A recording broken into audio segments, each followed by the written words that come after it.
Highway 36, Denver, 8:47 a.m. A silver Mercedes flips twice, bursts into flames. Inside, a young woman, trapped, unconscious, bleeding, gasoline pooling, fire spreading fast. Michael Harrison has 30 seconds, maybe less. His choice? Drive away safe to his 8-year-old daughter, or crawl into a burning car for a complete stranger. He chose courage. What he didn't know, that stranger would change his entire world, because sometimes one moment of heroism doesn't just save a life, it reveals a destiny no one saw coming. This is that story. Before we continue, please tell us, where in the world are you tuning in from? We love seeing how far our stories travel. The screech of tires on wet asphalt cut through the morning air like a blade. Michael Harrison gripped his steering wheel tighter as the silver Mercedes ahead of him suddenly swerved violently to the left. A deer bounded across Highway 36, disappearing into the tree line as quickly as it had appeared. But the luxury car wasn't so lucky. Time slowed to a crawl as Michael watched the Mercedes lose control on the rain-slicked road. The vehicle spun sideways, tires smoking against the asphalt, before careening off the highway and slamming into the concrete barrier with a sound that would haunt Michael's dreams for months. Metal twisted, glass exploded. The car flipped once, twice, before landing upright in a mangled heap. Michael's Ford pickup skidded to a stop on the shoulder. His hands shook as he reached for his phone, fingers fumbling with the emergency dial. 911. What's your emergency? There's been an accident on Highway 36, eastbound, about 2 miles past the Sterling Industries exit, Michael said, his voice surprisingly steady. Car hit the barrier, flipped multiple times. I can see someone inside. Sir, are you injured? No, but... Michael stopped mid-sentence. Smoke was beginning to rise from beneath the crumpled hood of the Mercedes. Sir, are you there? Michael ended the call and ran. Each step toward the wreckage felt like moving through quicksand. The closer he got, the worse it looked. The driver's side had taken the brunt of the impact, the door frame compressed inward like a tin can. Inside, a young woman, maybe 25, hung unconscious against her seatbelt. Blood trickled down her forehead from a gash near her hairline. Her left arm was bent at an angle that made Michael's stomach turn. Miss! Michael shouted, pulling at the driver's door handle. It wouldn't budge. Can you hear me? No response. Her breathing was shallow, labored. The smell hit him then. Gasoline. Sweet and sharp and terrifying. Michael looked down. Dark fluid was pooling beneath the vehicle, spreading outward like spilled ink. The engine made ominous clicking sounds, and small orange flames began to lick at the edges of the hood. For a moment that felt like an eternity, Michael stood frozen. He thought about Sophie. Love you to the moon, Daddy. And back again, sweetheart. Their morning goodbye echoed in his mind, Sophie with a rainbow backpack skipping toward the school entrance without a care in the world. Sophie, who'd already lost her mother to a brain aneurysm 2 years ago. Sophie, who would be completely alone if something happened to him. The flames grew larger. Michael ran back to his truck and grabbed the tire iron from behind his seat. Glass showered everywhere as he smashed the rear passenger window of the Mercedes. The sound of breaking glass mixed with the growing roar of fire under the hood. The heat hit him immediately as he crawled through the window frame. Smoke filled the interior, making his eyes water and his lungs burn. The woman's seatbelt was jammed, the metal clasp twisted from the impact. Michael pulled out his pocket knife, the last anniversary gift Catherine had given him before she died. His hands shook as he sawed through the thick fabric of the seatbelt, the blade catching and slipping with each desperate cut. Come on, come on. The flames were visible through the dashboard vents now, orange tongues of fire reaching toward the interior. His jacket sleeve caught fire, and he beat it out with his bleeding hands, never stopping his work on the seatbelt. The woman's head lolled to one side as the belt finally gave way. Michael caught her weight against his chest, her body limp and frighteningly still. Blood from her head wound soaked into his shirt as he dragged her toward the back seat. Getting her through the rear window was like trying to thread a needle while wearing boxing gloves. Michael's back scraped against jagged glass as he pulled her through, tearing through his shirt and skin. The front of the car was now fully engulfed in flames, and he could feel the heat blistering the skin on his neck and arms. They were 5 feet from the car when Michael heard it, a low whooshing sound that made his blood freeze. He threw himself forward, covering the woman's body with his own, just as the gas tank exploded. The force of the blast lifted them both off the ground. Michael felt debris rain down on his back, sharp pieces of metal and glass embedding themselves in his shoulders and arms. The heat was overwhelming, like standing too close to a furnace. When the ringing in his ears finally stopped, Michael found himself lying in the grass 10 feet from where the car had been. The woman was beneath him, still unconscious but breathing. He rolled off her carefully, his entire body screaming in pain. The Mercedes was nothing but a twisted skeleton of charred metal, flames still dancing among the wreckage. Michael pressed his jacket against the woman's head wound, his burned hands trembling with adrenaline and shock. "You're going to be okay," he whispered, though he wasn't sure if he was talking to her or himself. "Help is coming. Just hold on."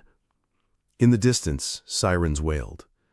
As Michael knelt there in the wet grass, his back on fire with pain and his hands raw with burns, he couldn't stop thinking about that morning, about dropping Sophie off at school, about how she'd looked back at him with that bright smile, completely trusting that her daddy would come home safe. What have I done? But then the woman stirred slightly, and Michael heard her whisper something so quiet he almost missed it. "Thank you." And somehow in that moment, he knew Catherine would have been proud.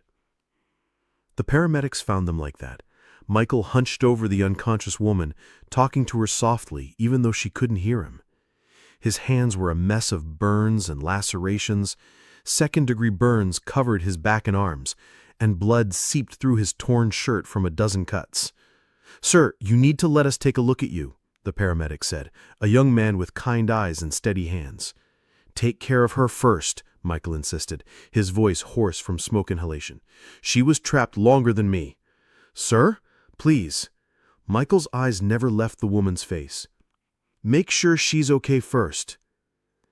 It took 3 paramedics to convince Michael to step back while they worked.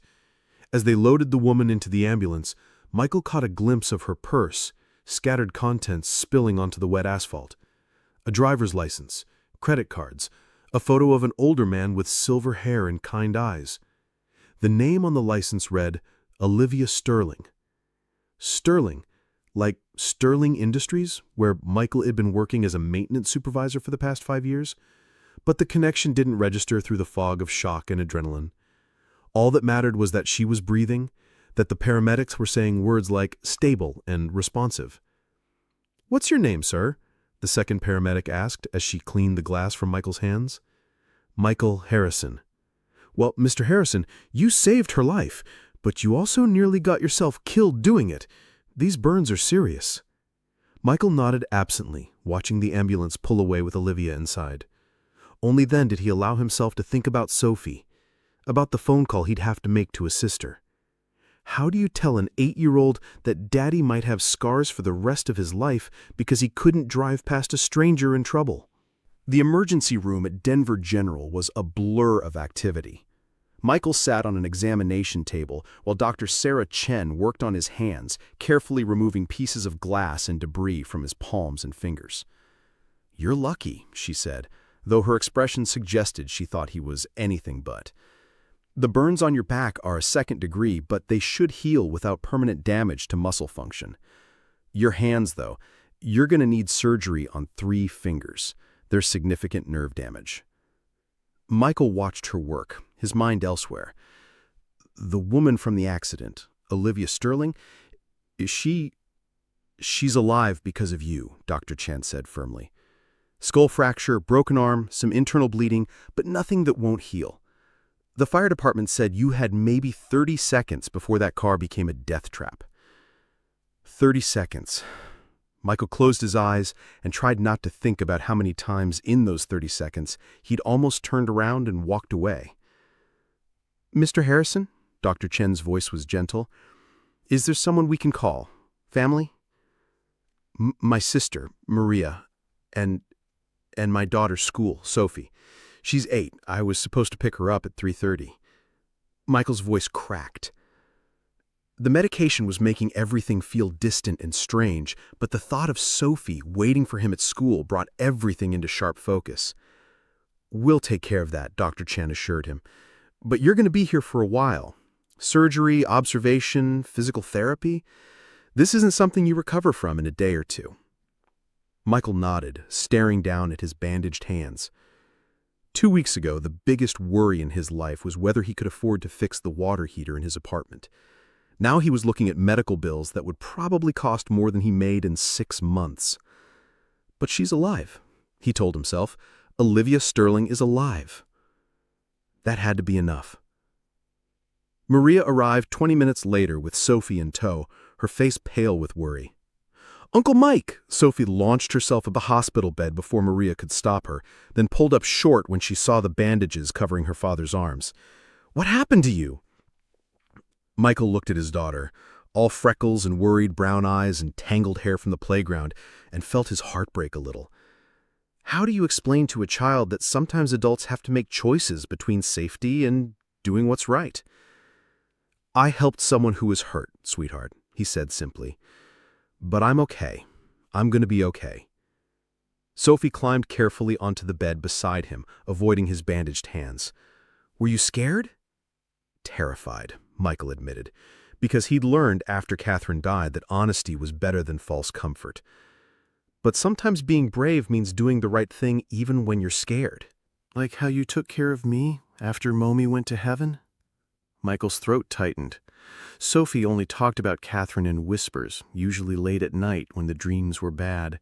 Hearing her mention it so matter-of-factly was both heartbreaking and hopeful. "Yeah, baby, just like that." Maria squeezed his shoulder. "The school said you missed work. Have you called Roger yet?" Roger Bennett, his supervisor at Sterling Industries, a good man who'd been patient when Michael needed time off after Catherine's death, but patience had limits.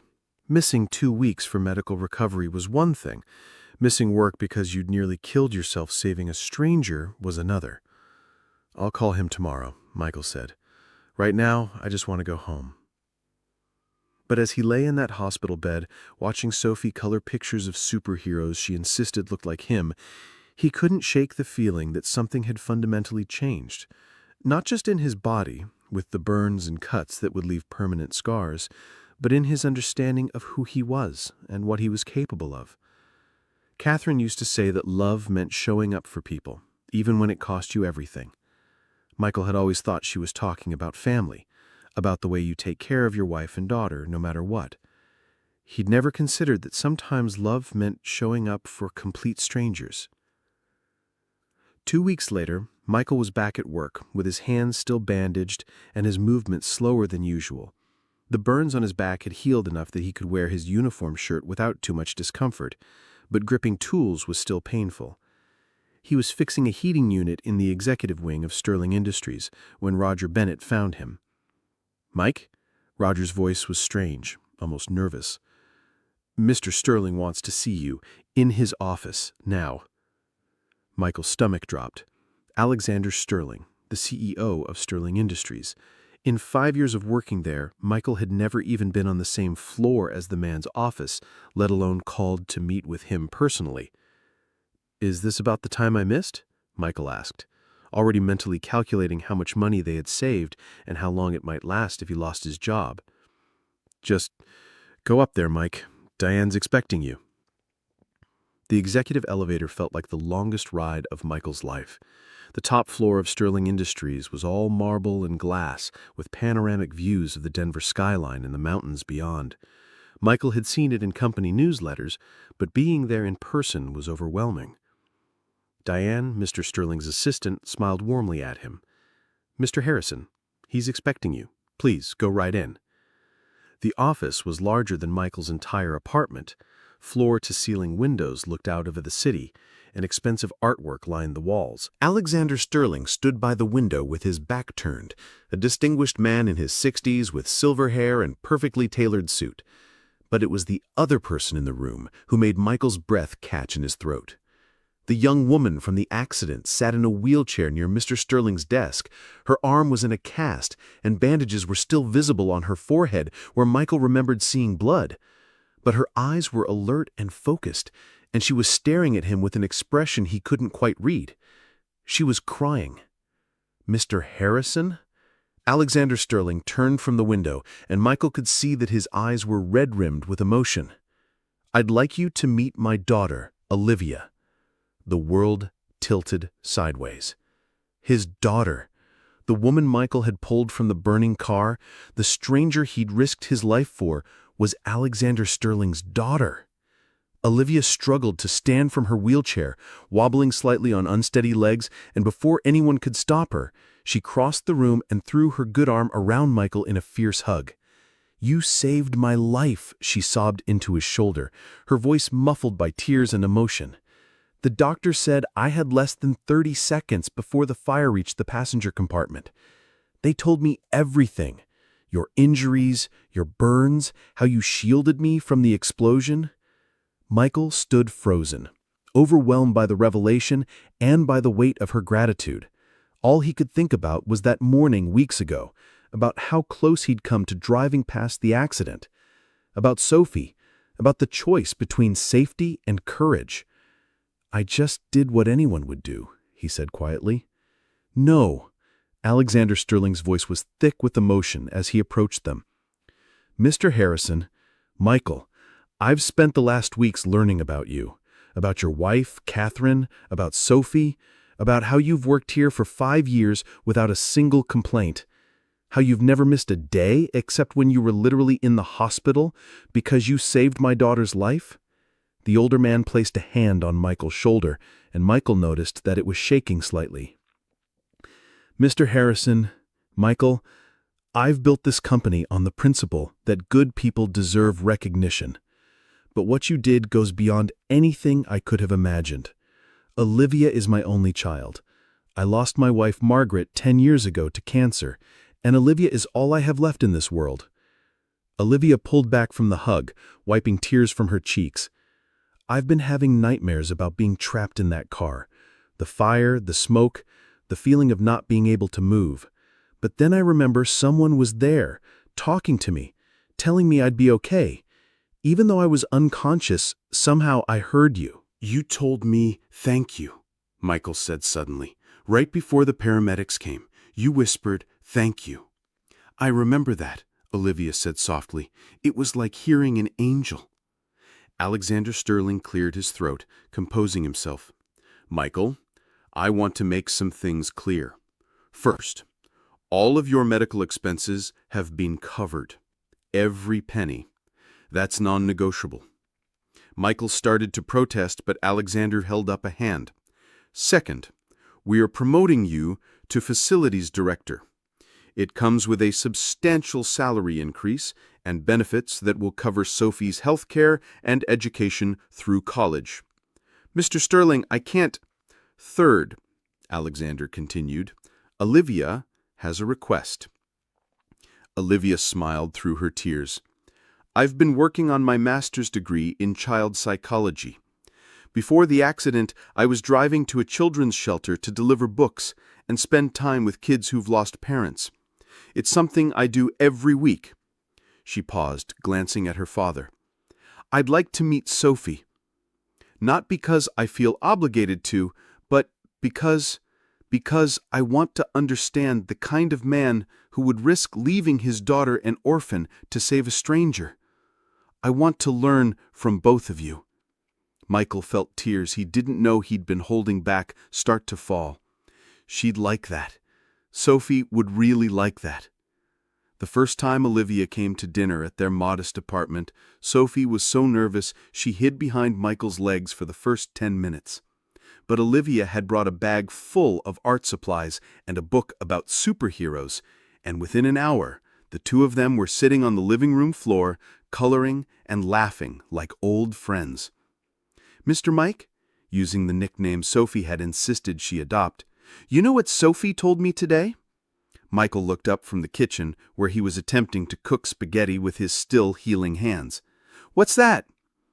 She said her mommy used to tell her that angels don't always have wings. Sometimes they just have brave hearts. Michael's hands stilled on the pasta spoon.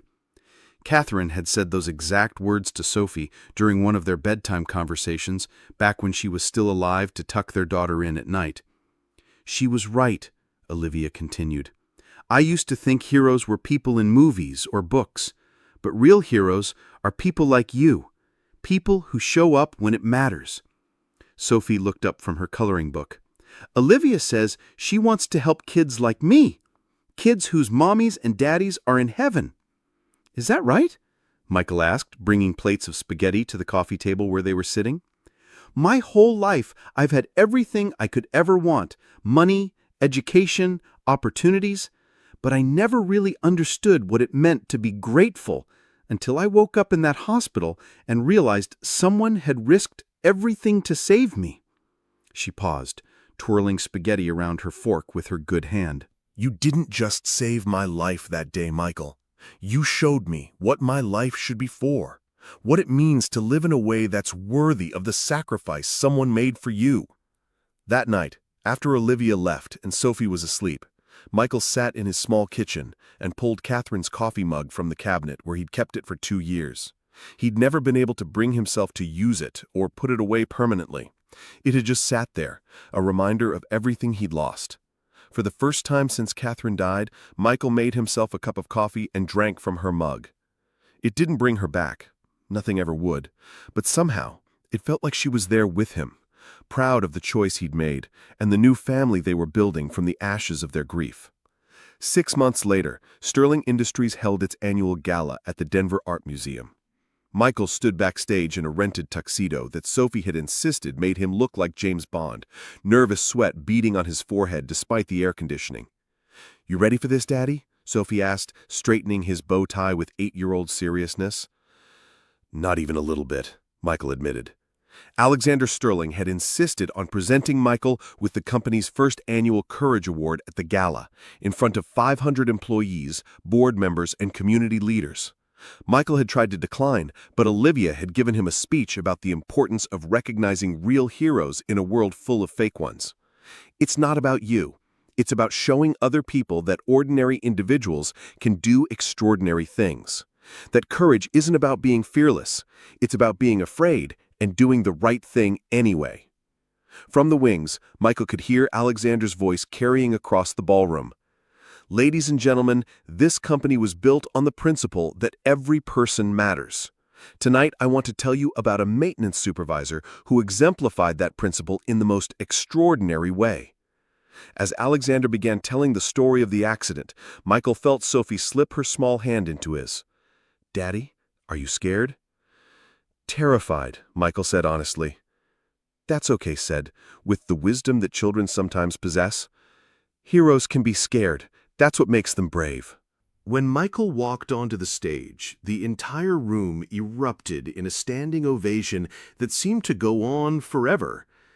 But he only had eyes for Sophie, who was beaming with pride from the front row, and for the photo of Catherine he kept in his jacket pocket, the woman who taught him that love means showing up for others even when it costs everything. Alexander presented him with a crystal award engraved with the words, "For extraordinary courage in the service of others." But the real gift came in his speech. Michael Harrison represents the best of what Sterling Industries stands for, Alexander said. But more than that, he represents the best of what humanity can be. Tonight, we're establishing the Catherine Harrison Memorial Scholarship Fund for children who've lost parents, because Michael has taught us that when we take care of each other, we honor those we've lost. In the audience, Olivia wiped tears from her eyes.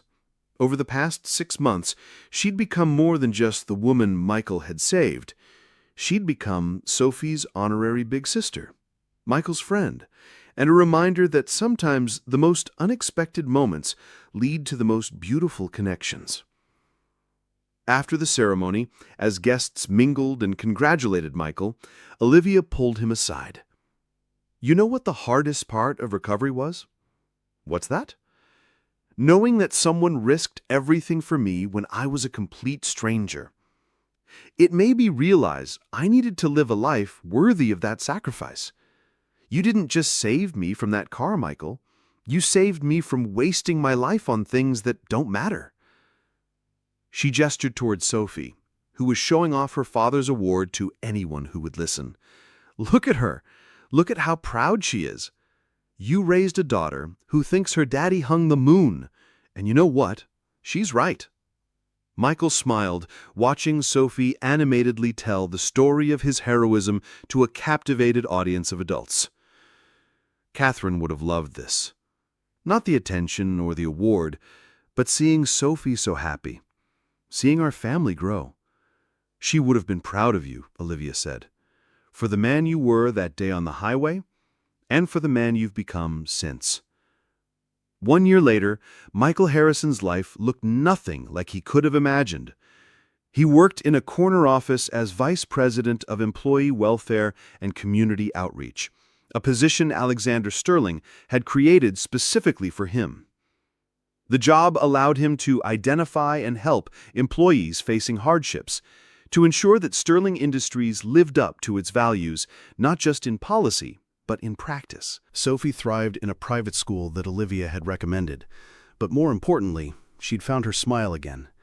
The nightmares about losing her mother had faded, replaced by dreams about the future and the extended family that had grown around them. Every Thursday, Olivia came for dinner. Every Sunday, the three of them visited children's shelters and hospitals, reading stories and bringing art supplies. Sophie had decided she wanted to be a feelings doctor like Olivia when she grew up, so she could help kids who were sad. "People need hope," Sophie had explained with 8-year-old clarity, "and sometimes hope looks like someone who cares about you." On a quiet Tuesday morning in October, exactly 1 year after the accident, Michael drove Sophie to school in the new car Alexander had insisted he accept. As they pulled up to the school entrance, Sophie turned to him with the same bright smile she'd had before Catherine died. "Love you to the moon, Daddy." "And back again, sweetheart." Michael watched her skip toward the school building, her rainbow backpack bouncing with each step, and felt Catherine's presence as strongly as if she were sitting in the passenger seat beside him. The scars on his hands and back had faded, but never disappeared. Permanent reminders that sometimes the greatest gifts come from the most unexpected moments, that a single decision to help a stranger can change not just one life, but many. As Michael drove toward Sterling Industries, toward another day of work that felt more like a calling than a job, he thought about that moment on Highway 36, the choice between safety and courage, the 30 seconds that had redefined everything. He'd made that choice thinking only about saving one life. He had no idea he was also saving his own. Sometimes the universe puts people exactly where they need to be. Sometimes heroes don't wear capes. They just show up when it matters most. And sometimes, when you risk everything for a stranger, you discover that stranger was never really a stranger at all. She was family you just hadn't met yet. If this story touched your heart, please share it with someone who believes in the power of ordinary people doing extraordinary things. Because in a world that sometimes feels dark, we all need reminders that heroes walk among us. They're just wearing work clothes instead of capes. Subscribe to Everbell's Stories for more tales of courage, love, and the unexpected connections that change everything. And remember, you never know when 30 seconds of courage might transform not just someone else's life, but your own. But wait, I know what you're thinking.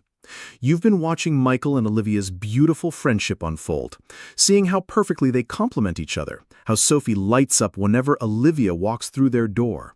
You've noticed those lingering glances, the way Olivia's voice softens when she talks about Michael's courage, the way Michael's entire face changes when Sophie lightens up when she sees Olivia.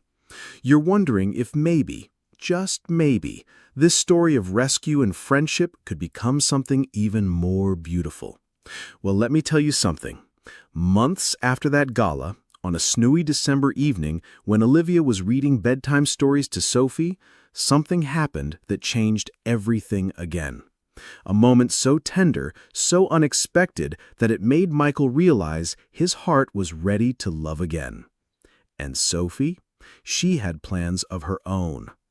If you want to see how Michael and Olivia's love story unfolds, how a hero's courage led not just to saving a life, but to finding his soulmate, smash that like button and comment part 2 below. Because their journey from strangers to family to something even deeper is a story that will restore your faith in second chances and the magic of unexpected love. Trust me, you don't want to miss what happens next.